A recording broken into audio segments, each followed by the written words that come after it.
ब्रह्मा जी का सूक्ष्म उपदेश।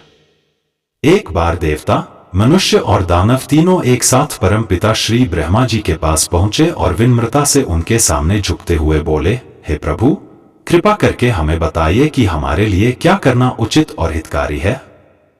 ब्रह्मा जी ने ध्यानमग्न होकर हल्की मुस्कान के साथ केवल एक शब्द कहा, द और द। तीनों ने यह सुनते ही सिर झुकाकर आभार प्रकट किया और प्रसन्न मन से चलने लगे।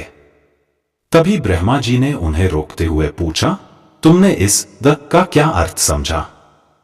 सबसे पहले देवता बोले, हे प्रभु, हम स्वर्ग के सभी सुखों का उपभोग करते करते अपनी इंद्रियों के वश में हो गए हैं।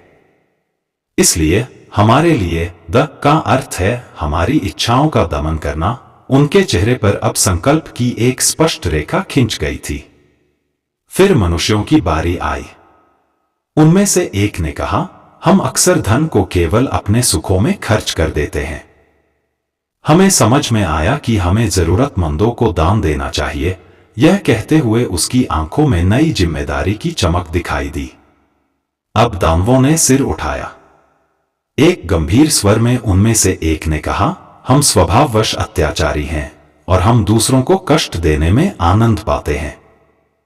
हमें अब समझ में आया कि द का अर्थ है दूसरों पर दया करना। उसकी गहरी आंखों में पश्चाताप की झलक दिख रही थी। ब्रह्मा जी उनके उत्तरों से संतुष्ट हो गए। फिर उन्होंने तीनों को समझाते हुए कहा, वास्तव में ये तीनों गुण दैवीय, दानवीय और मानवीय हर व्यक्ति के भीतर होते हैं। इनसे समय समय पर दोष और अपराध हो जाते हैं।